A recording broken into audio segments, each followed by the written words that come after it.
Thank you all for your very inspirational speeches. I'd like to open up with a question about framework conditions. How do framework conditions enhancing innovation need to be adapted in the specific areas of emerging and developing countries? Would you like to answer that, Barbara?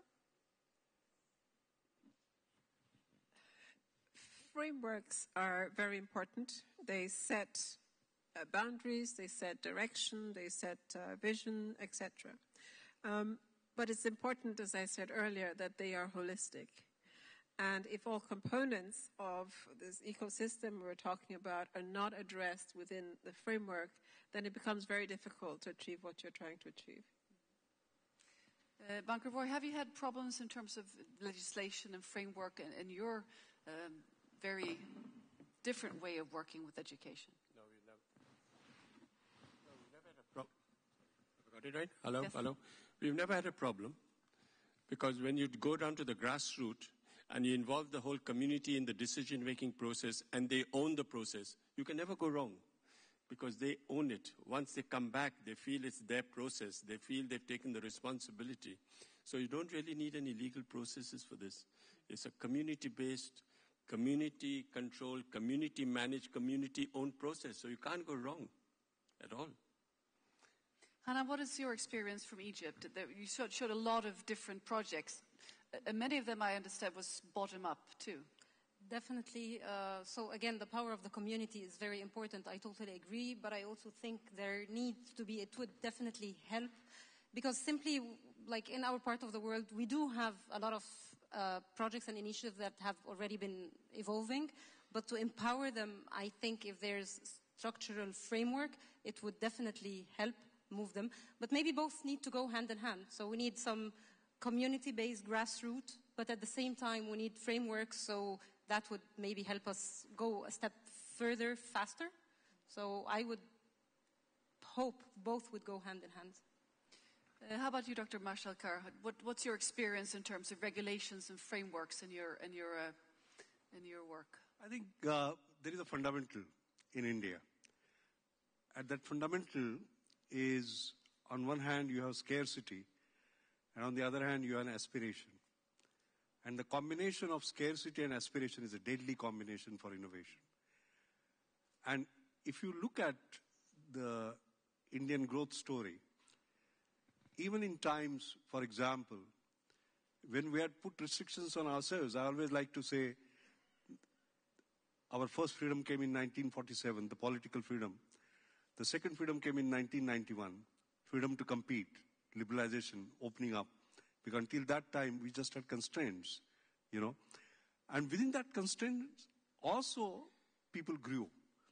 People grew despite the physical constraint, financial constraints, and other constraints.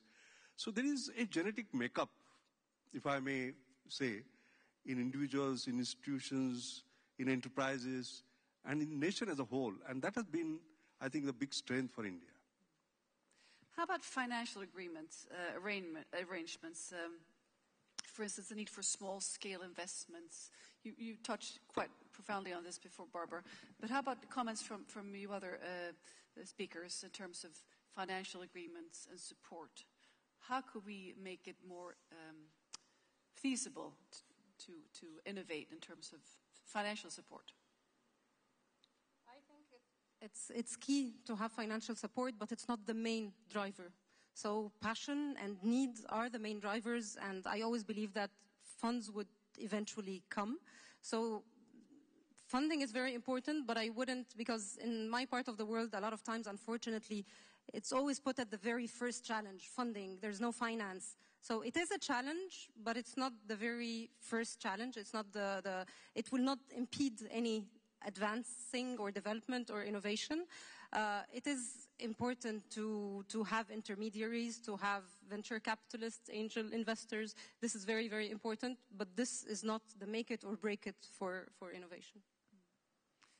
Comments from Banker-Roy in terms of you invested, the sum that was invested in one woman was not very significant in terms of the output.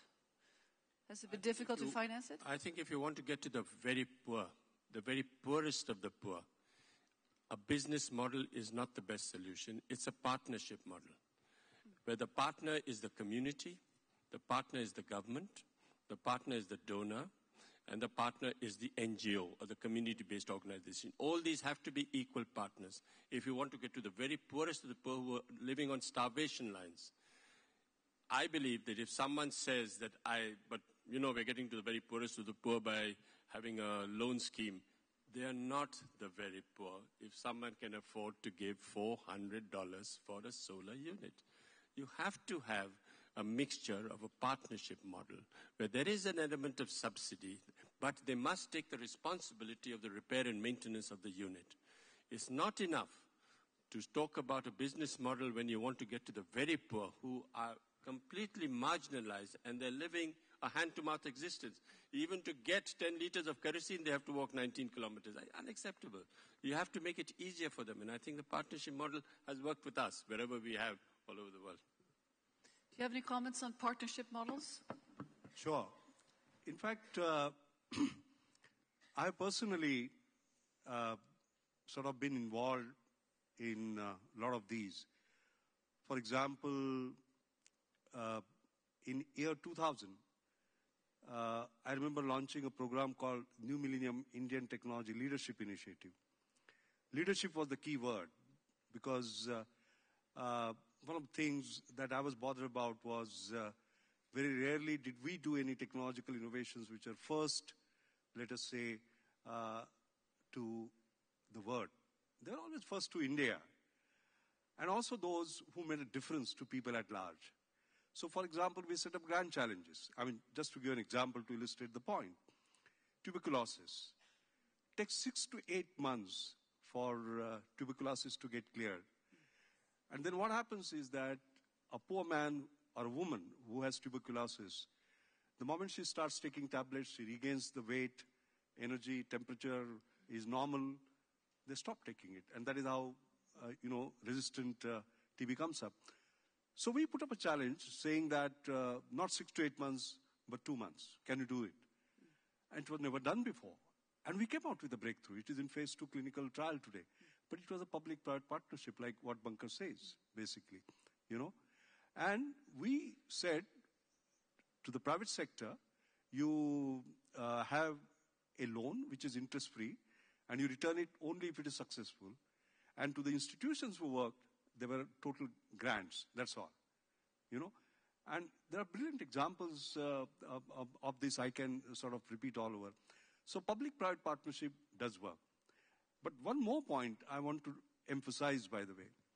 Just as we talk about inclusive innovation, the buzzword now is inclusive business, by the way. What was the previous model?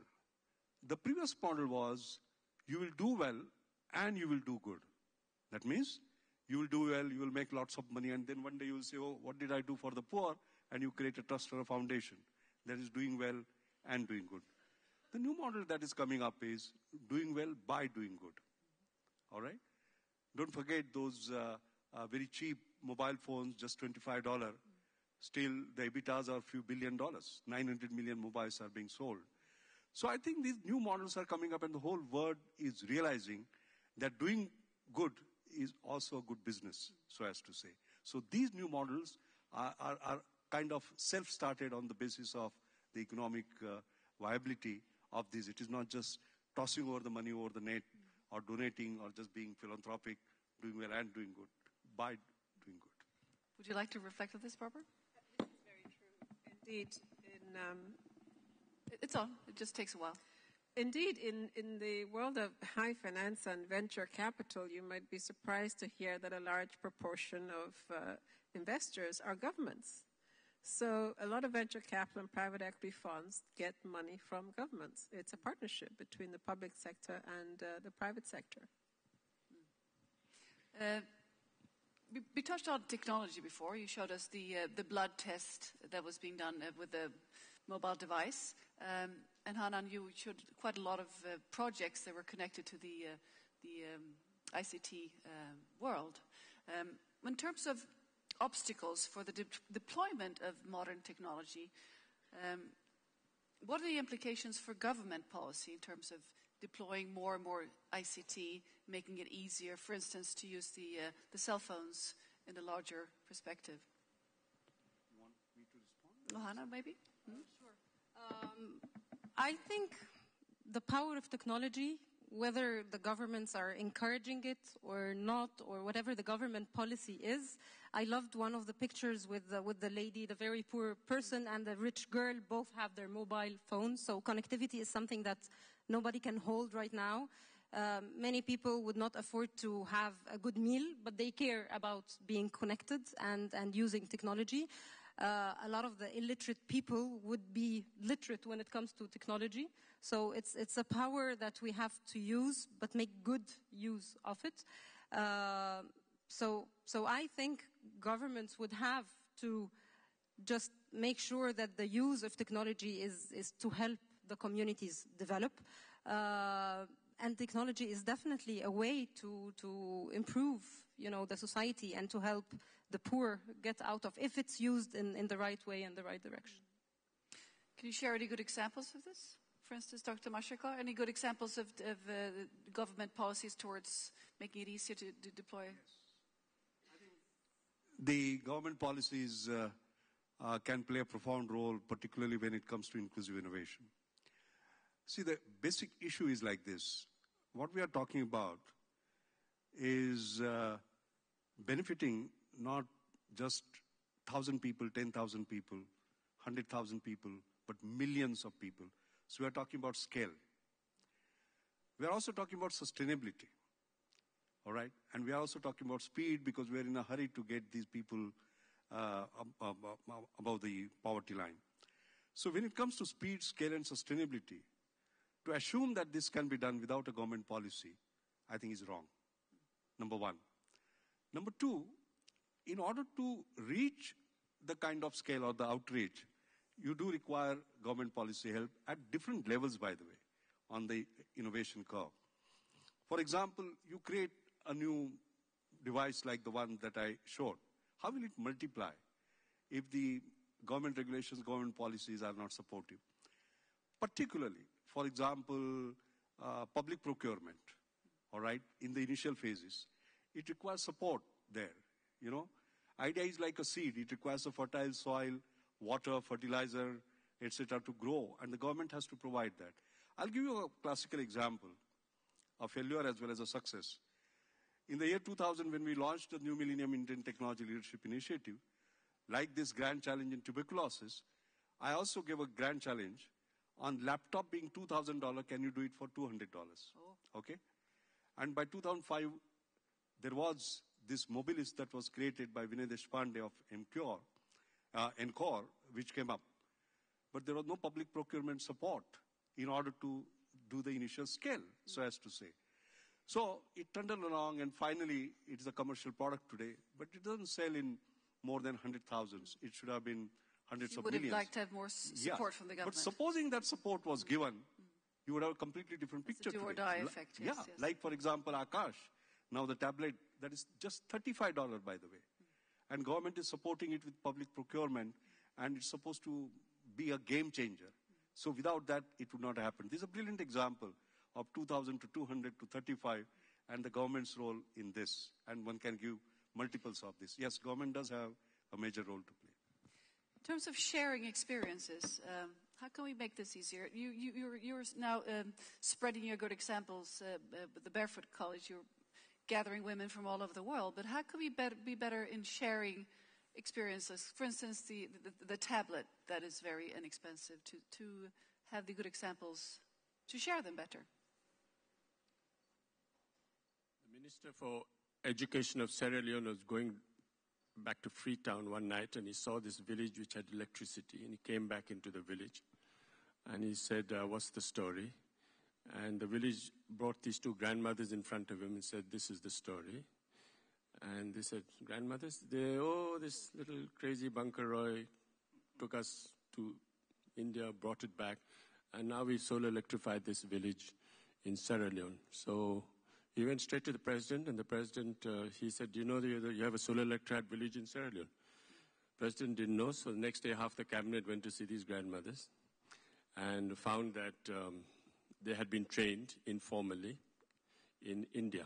So the president summoned me and said, can you train me some more grandmothers? And I said, I'm so sorry, Mr. President, I can't, but these grandmothers can train some more solar engineers. So in 2011, he built me the first Barefoot training center in Sierra Leone at $800,000. And right now, there are 150 grandmothers being trained in that training center. The government of India picked it up, finally. It came from Africa. And now the government of India has given me about $500,000 each to set up 5 Barefoot training centers in Africa, in Fiji, in Zanzibar, and all the criteria is that the grandmothers will be the trainer. You know, you need an illiterate trainer to train an illiterate trainee. That makes sense. So now it is mushroomed. The government of India has given me 5 Barefoot training centers. And on top of that, they say you should solar electrify 11,000 houses for me, only to the grandmothers in 22 countries. Now, please remember, these grandmothers are the only solar engineers of the whole continent of Africa. The men have disappeared.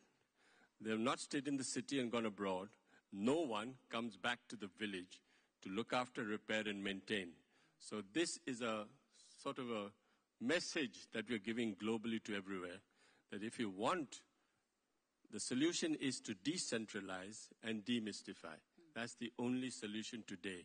And only through pressure from below can you change the policy on the top. The moment you make policy in isolation, it's not going to work because you haven't taken the community into confidence.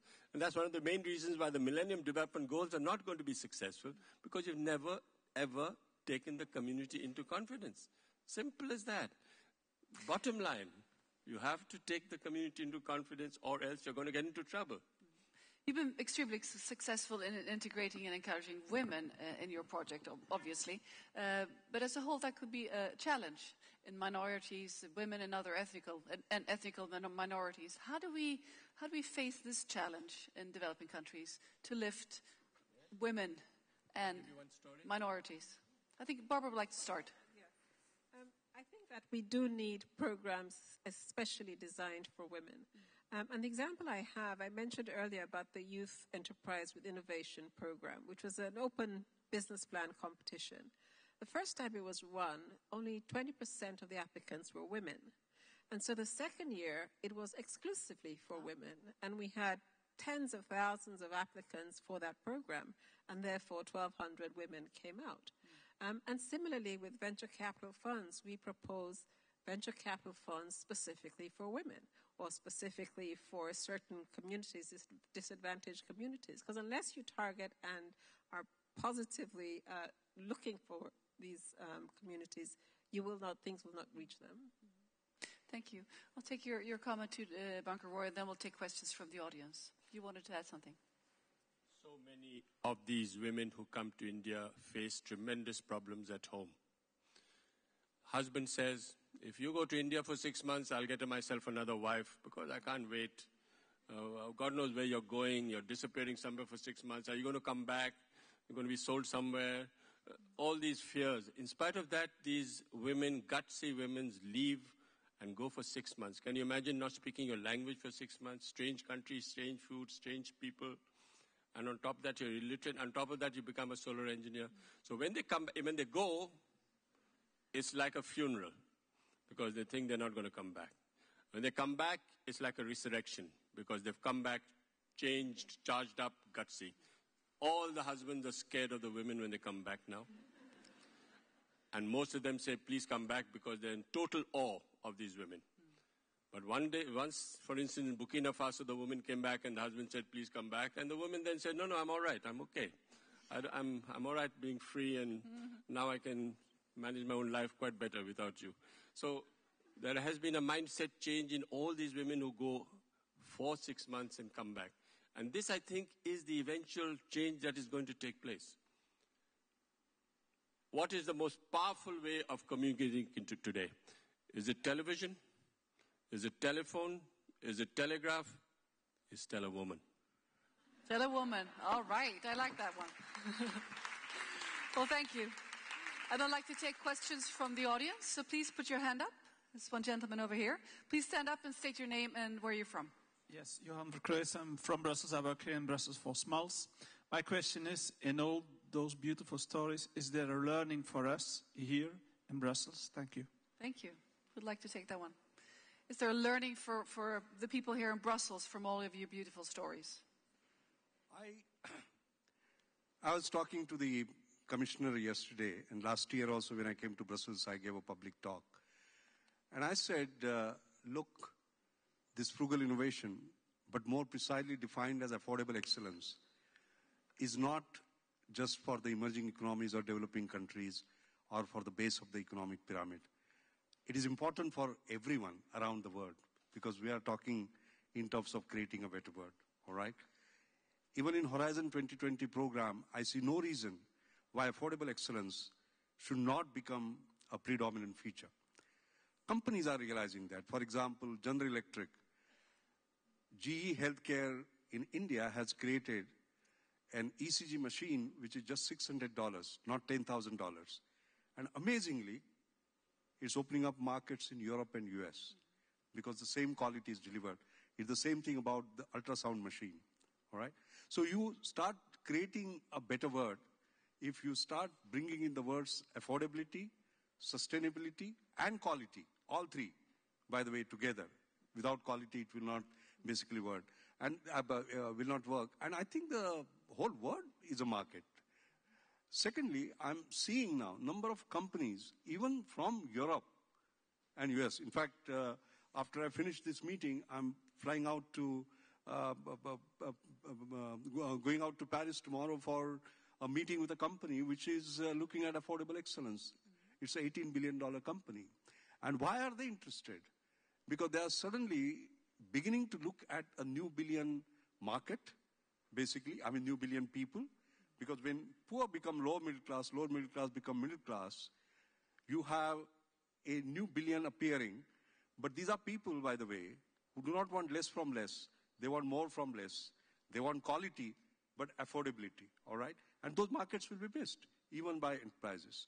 And for the government, I'm sure the Prime Minister and everybody is thinking of what better we can do. In fact, on 19th, I'm going to be here again in Paris, where OECD is having a look at this very seriously. And why OECD wants to have a look? I remember speaking to them in Cape Town. I said, when you toss over the money over the net to the developing world, please don't do that, all right? Get programs like this going, which are centered around affordable excellence, affordability bringing equity and excellence bringing sort of competitiveness, and then you will create a better world. So there is a lot to learn in Brussels, I believe. For a win-win situation, by the way. It's not one way. Thank you. You wanted to add to this, Mr. Roy? There are many, many examples of very good work on the ground. And it has been tested, proven, and shown the impact. Why can't the European Union cut red tape and go to these people and invest in these people? You don't need to go and see, why is the system where everyone is guilty until you prove your innocence with all this paperwork and all this? Why can't we just cut corners? They've already done it on the ground. You've seen them working on the ground. The impact is felt everywhere.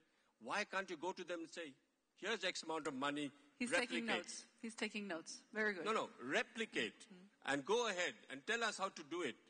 Don't scrutinize them through a microscope again and again. Someone who's been there for 40 years and you keep on sending some yappy to tell us what is community participation. Why can't you just trust these people and say, here's X amount of money, go ahead, show us the impact, and we'll applaud. You got an applause for that. Another question from the audience, please. There's a lady up here. Please stand up and state your name. Thank you. My name is Pascaline Gabory. I'm working for the Pilot Cities platform, which is a network of cities working also for sustainability and innovation. And we have members in Europe, but also in India and China. I just have different questions to the audience, is especially related to the previous questions, what we can learn from it for Europe.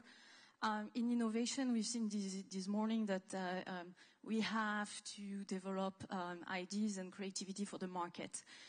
Do you think we can distinguish between innovation that will be taken off by the market and innovation that will be carried by the community, as you say, with the support of the community? And how can you distinguish between these two types of innovation? Also, another point. One question at a time, please. Yes. Yes. Who would like to answer that one? Hanan? Maybe here it would be important to stress the importance of creativity. I would like here to bring experiential learning, for example. I don't know if many of you have been following the maker movement, all the tinkering and hacking and maker spaces in Europe. It started in the USA, now we moved to Europe. I think this is all very important, and maybe a next step, and again, bridging the gap between Europe and a true partnership with developing countries, is to bring this mindset into the developing world, so everybody has a maker inside of him or her. And how can we help people bring out, you know, their creativity? We need to, education is important, schools are important, but I think informal education, again, working with the illiterate, working with sign language, everybody is educable, everybody can learn if we just give them the chance, and everybody has the instinct to learn and the passion to solve their problems, which is very important. So when you're doing things because you just have to do them is different because when you're doing things because you have a need to do it, you have the need to solve a problem that you're facing every day. So learning and creativity and education, I think, is important for everybody, I would suggest. Let's take one more question before your concluding remarks. Do we have one more question?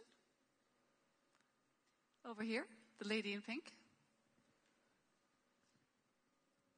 Thank you. My name is Patricia Morales from the University of Leuven, but I am from Argentina. I attend this wonderful meeting and the previous meeting, and I see a big contradiction or two paradigms, let me say. We talk about innovation here and before, but the challenge, the motivation, and the strategy are really completely different. And nobody talks about that. When we talk about innovation in the morning, people talk about the need to maintain welfare, to be leaders, to go into the market and to have a good compensation of that. When we talk about the challenge, we talk about poverty, scarcity. When we talk about the strategy in the first paradigm, we talk about excellence, competition, and nobody take account the problems of exclusion, for example, or frustration. And when we talk about strategies here, we talk about solidarity, participation, empowerment of people. And your question, please? My question is, thank you. The question is, what is the real message from here to Europe about these kind of contradictory paradigms inside the same meeting? Thank you very much. Oh, thank you. The contradictions between the different paradigms, this morning's discussions and this discussion that springs out of adversity. Who would like to answer? No, I always maintain that excellence and relevance, we should not compartmentalize. Excellence must rub on relevance. What it means is that high science, high technology, how we can make it relevant, to this new paradigm of affordable excellence, I think is the key. And that requires a mindset change. I spend my October every year for the last 7 years in Harvard as a visiting professor. And one of my partners is George Whitesides. He's the highest cited scientist in the world. His H index is 161, the highest. But at the same time, the market cap of the companies that he has put up is close to $30 billion, by the way. But at the same time, he has created Diagnostics for All, where he's challenging basic paradigms, which is that if I go to a village and I have a diagnostic which is electronic-based, it can't be repaired. So forget about electronics. I will have paper-based diagnostics. And he uses cutting-edge technology, microlithography and hydrophobic, hydrophilic channels and the rest of it. And he can get your liver test done for 2 cents, all right, as accurately as the electronic equipment. Cutting-edge science on one hand, creating wealth on the other hand. So what you're saying, the paradigm is not... Absolutely. We require more George Whitesides. Why are we compartmentalizing? I just don't understand. Okay. I think unless we do that, we will not be able to create sort of a better word. I think that's the important part, really. A complete paradigm shift in the way we think and way we do. Enough of the silos. Okay, thank you very much. I'd like now to ask you to conclude, just in a minute or two. Each of you, what would you like to sort of tell the audience and bring forward in terms of innovation and adversity? Would you like to start, Barbara? Yes. I'd like to stress the very important role of venture capital in innovation. In the different examples we've heard about today, in order to scale, in order to reach more people, we need the financing to do that. Yes, that will be partly from public sector and partly from the private sector. But venture capital is the only type of financing that understands risks, understands innovation, and seeks to scale up exponentially. And so it's important that in developing our innovation ecosystems, we also focus on developing that venture capital ecosystem. Thank you very much. Hanan, would you like to continue?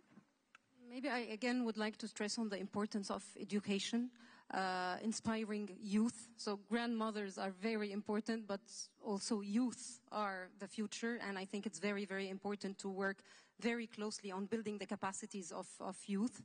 I think we have to have a new mindset for the relationship and the partnerships between developing and developed countries. I liked in the session previous to this when a speaker from the corporate world was saying that the power of the consumer. And I think that the developing world has the power of the consumer. From one point and from the other point, we have the power of innovation and creativity as well. So I think this gives a win-win scenario in any partnership between the North and the South. And actually, it's very important to develop South-South partnerships as well. So both ways. Both ways. Mr. Bunker-Roy? What I've learned over the 40 years of working with communities is that we should never underestimate the power of very poor communities to identify and solve their own problems. The answer today is demystification and decentralization. And how do you manage to get all this management, control, and ownership in the hands of very poor people? And that is your only sustainable solution today. Thank you.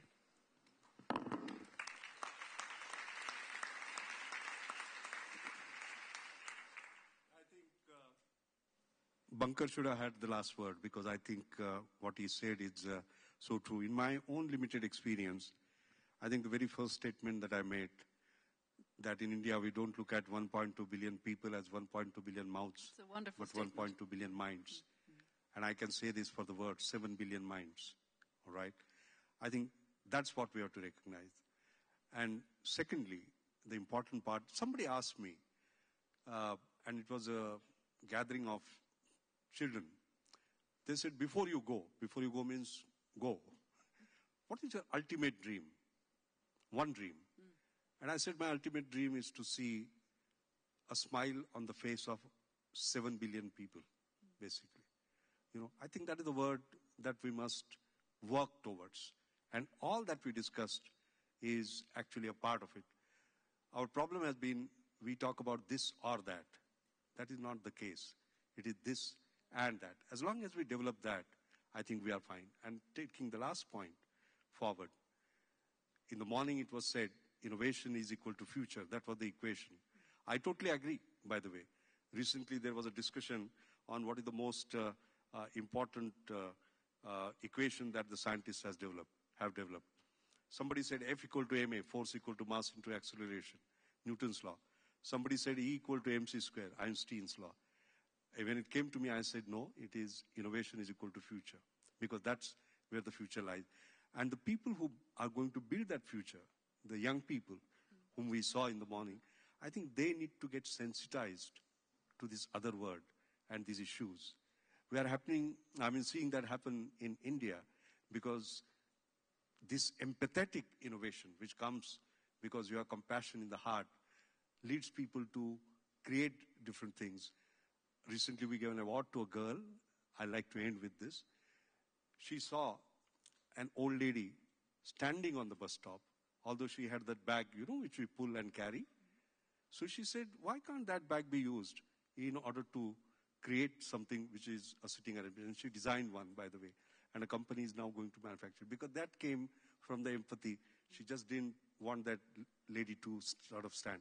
If we start developing those values, on innovation, on technology, in these young children, including the ones that we saw, you can see the future will be very, very, very different. Thank you. Speaking of from the heart, I promised to show you the video of the man receiving the prize. So let's watch this, and then after that we say our goodbyes.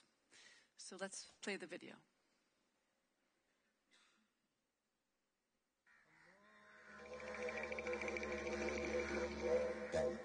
नाव का इंतजार मुझे गवारा न था,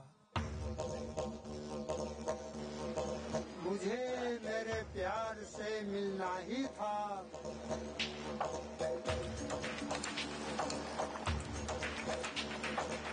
मेरी बेकरारी ने मुझे आविष्कारी बना दिया।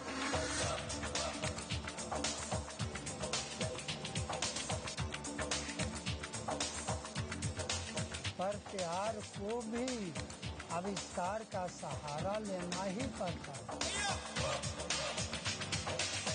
आविष्कार ही मेरी नूर का नूर है, नई खोज ही मेरी जिंदगी का जुनून है। माई technology. Well, thank you, all of you in the audience, and especially the panel, the speakers. Thank you so much for coming and sharing your wisdom and your inspiring thoughts. Thank you. A warm hand.